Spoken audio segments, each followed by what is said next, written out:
Iran America जंग में Iraq की कुर्द जंगजुओं के ईरान पर हमले की खबरें ज़ेरे गर्दिश हैं। क्या इन खबरों में कोई सदाकत है? आमिर रज़ा से बात करते हैं। आमिर भाई, ये कुछ खबरें ज़ेरे गर्दिश हैं, इसमें कोई सदाकत भी है कि नहीं? जी बिल्कुल, ये अमेरिकन मीडिया की फैलाई हुई ख़बरें हैं। मैंने पहले भी कहा कि ये नेटो ऑपरेटेड मीडिया है और ये मीडिया जो है इस तरह की खबरें जारी करता है। देखें, सबसे पहले बयान तो ये आया था कि जॉन कैनन ने कहा था कि ईरान में फ़ौजें उतारना ख़तरनाक हो सकता है। डोनाल्ड ट्रंप ने कहा अगर हमें ज़रूरत पड़ी तो हम ज़रूर लेकर जाएंगे। अब जॉन कैनन उनके वॉर हेड हैं, इस वक्त जो वॉर का सारा ऑपरेशन है उसके ऑपरेशनल हेड जॉन कैनन है। अच्छा, इन्होंने ये कहा कि ये ख़तरनाक है। उसके बाद डोनाल्ड ट्रंप ने कहा कि हमें ज़रूरत पड़ी तो उतार देंगे। फिर ये जंग से पहले की खबरें हैं जो आपने और मैंने डिस्कस की थी कि एक ऑपरेशन किया जाएगा जिसमें मुख्तलिफ तनसीबात के ऊपर मरीन्स को हाँ उतारा जी, जाएगा बिल्कुल था। मरीज़ को उतारा और जाएगा। इनको आदत ये है कि वो निकोलस मडोरो वाला जो हाँ, वो मामला है। एक आदत उनको पड़ गई थी, वो समझते शायद हाँ, आसानी से ये भी हो अच्छा, जाएगा। ये होना नहीं था आसानी से और उसकी बड़ी वजह ये थी कि 9.5 लाख पासदारान इनकलाब और बसीज के लाखों लोग जो हैं वो उनकी राह में बड़ी रुकावट थे। अब ये जो है मामला कि अमेरिका जो है अपनी फ़ौजें उतारे ना उतारे, इसी शशोपंज में लगे रहे और इसके दौरान में ये ख़बरें आना शुरू हो गई कि ईरान ने कुर्द हेडक्वार्टर पर हमला किया है। इराक़ के अंदर मौजूद जो उनके मुजवज़ा वो उनकी हुकूमत है, यानी वो सिर्फ कहते हैं कि कुर्दिस्तान, आज़ाद कुर्दिस्तान, वो एक अपना इलाका बनाना चाहते हैं। और मैं आपको एक बात अभी बता रहा हूँ लेकिन इस पर मैं पूरा व्लॉग भी करना चाहता हूँ, बाद में करेंगे किसी वक्त, कि कुर्द जो हैं ये पहले रोज़ से ही इज़राइल के ख़िलाफ़ हैं। ऐसे ही है। लेकिन इसके बावजूद जब ये यहूदियों की एक आदत है कि ये मौका पड़ने पर गधे को बाप मानते हैं, इन्होंने इसी तरह कुर्दों को जो है आगे लगाने की कोशिश की और इन्होंने कोशिश ये की कि सलाहुद्दीन अय्यूबी के इन वारसों को जो है ईरान के ख़िलाफ़ इस्तेमाल किया जाए, जिनका असल मकसद ये है कि वो फ़लस्तीन तक जो रियासत थी सुल्तान सलाहुद्दीन अय्यूबी की, उसको कायम करना।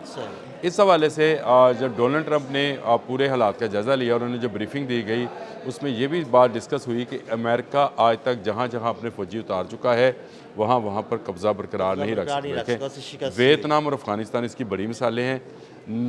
ना वियतनाम की जो फ़ौज थी उसने शिकस्त दी थी अमेरिका को, वहाँ की अवाम ने दी थी, और ना अफ़गानिस्तान की फ़ौज ने अमेरिका को शिकस्त दी, वहाँ की अवाम ने, या आप यूँ कह लें तालिबान के ग्रुपों और ग्रोहों ने जो है उसको शिकस्त दी थी। तो इसलिए इस ऑपरेशन के बारे में इस पर बेंजामिन नेतन्याहू ने एक तजवीज़ पेश की थी कि क्यों ना ईरान मुखालिफ कुर्दों को इसके लिए इस्तेमाल किया जाए।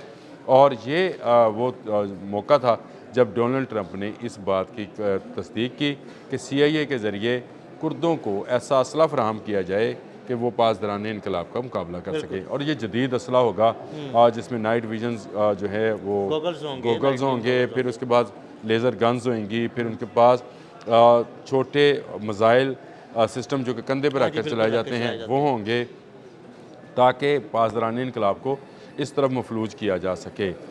इस हवाले से मैं बड़ा परेशान था कि भाई ये ख़बरें आना शुरू हो गई कि कुर्द जो हैं वो उन्होंने ज़मीनी शुरू कर दिया। तो इसका मतलब है मैं इंतज़ार में हूँ कि अमेरिका अपनी फ़ौज उतारे।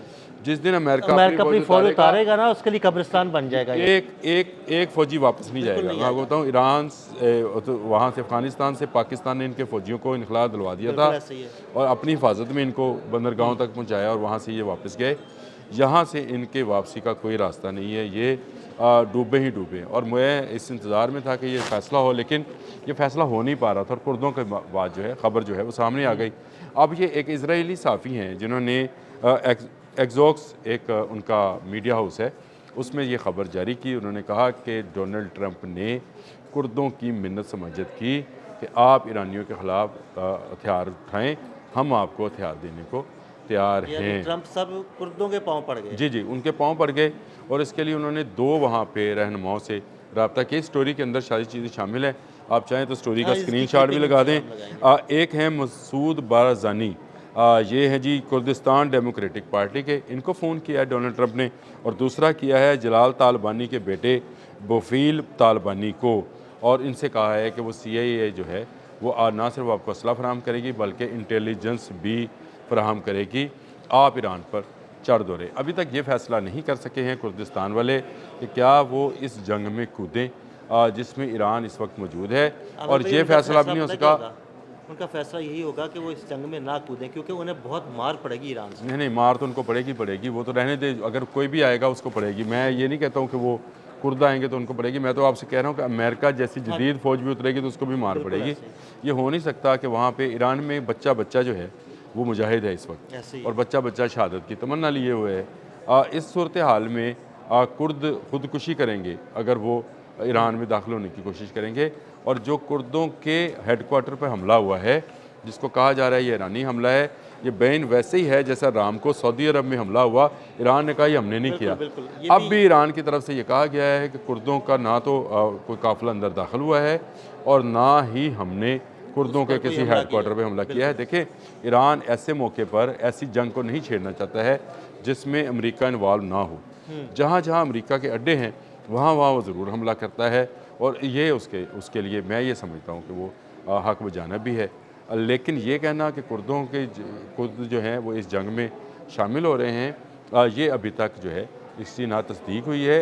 ये सिर्फ एक अमेरिकन प्रोपोगंडा था, और इस प्रोपोगंडे की आड़ में वो चाहता ये था कि ईरान रिएक्ट करे, और ईरान रिएक्ट करने के बाद कुर्दों पर हमले शुरू कर दे, और इसी तरह हम कुर्दों को इंटेलिजेंस बेस जो है डाटा फराहम करें और उनको ऐसा असला फराहम करें जो पासदारान इनकलाब है उसका मुकाबला कर सके। यानी अमेरिका बाहर समंदर में बैठकर जो है ठंडी हवाओं में चिल करे, यानी हाँ जी, और यहाँ पे मशरक़ सूरज वस्ता की के छाँव अवाम में को एक दूसरे के खिलाफ और लड़ाता मशरिक़ फिरे। वस्ता की अवाम जो है, ठीक है इख्तलाफात हैं, हम ये भी नहीं कहते कि इनके इख्तलाफात आपस में नहीं हैं, इख्तलाफात हैं, लेकिन ईरान इस वक्त कुछ नई जंग छेड़ने के मूड में नहीं है। वो हर उस जगह को निशाना बनाता है जहाँ अमेरिकन मफादात हैं। डोनाल्ड ट्रंप की इन मिन्नतों का पोल एक इजराइली साफ़ी ने ही खोल दिया, मैंने आपको बता दिया। और ये एक ऐसी सूरत हाल है जिसमें जो भी जाएगा ईरान में, मैं आपको सच्ची बात बता रहा हूँ, जो ईरान में जाएगा वो मारा जाएगा। वो चाहे कुर्द हों, चाहे वो इजराइली हों, चाहे अमरीकी हों। और अमरीका अरब ममालिक की जंग कराकर ये करना चाहता है कि वो अरब ममालिक जो हैं उसके फ़ौजी इस्तेमाल करे और ईरान के अंदर दाखिल करे। नई साहब की ये बात तो देखिए, सच साबित होने जा रही है ना कि खित्ता पूरा खित्ता एक जंग की लपेट में आ जाएगा। नहीं, वो खामनेई साहब ने इसलिए कहा था क्योंकि पूरे खत्ते में इनके अड्डे हैं। बिल्कुल, खामनेई साहब ने बिल्कुल इसका मतलब ये नहीं था कि वो सऊदी अरब पे हमला करना चाहते हैं, कतर पे हमला करना चाहते हैं। अली खामनेई ने बड़ी ही मुदल्लल बात की थी, पूरा खुतबा था उनका, जिसमें उन्होंने कहा था कि जहाँ जहाँ इनके अड्डे हैं वो पूरे खलीज में फैले हुए हैं, इसमें कोई इनकार नहीं किया जा सकता। क्या कतर, कुवैत, इराक, उर्दन, बहरीन, यमन, यहाँ पे नहीं है इनके अड्डे। जब इनके हर जगह पे अड्डे हैं सऊदी अरब समेत, तो वहाँ पर हमला किया जाएगा। और वही हुआ, जहाँ जहाँ अमेरिकन मौजूद हैं वहाँ वहाँ पर किया गया। लेकिन असल ख़बर यह है कि अभी तक ये मुस्लिम दुनिया के लड़ाने के काज में सामने जो है कामयाब नहीं हो सके। बहुत शुक्रिया आमिर भाई। आमिर भाई ने ताज़ा तरीन सूरत हाल से आपको आगाह किया और ये भी बताया कि क्या कुर्द इस जंग में शामिल होंगे या नहीं। अदील अहमद और आमिर रज़ा को इजाज़त दीजिएगा। अल्लाह हाफ़िज़।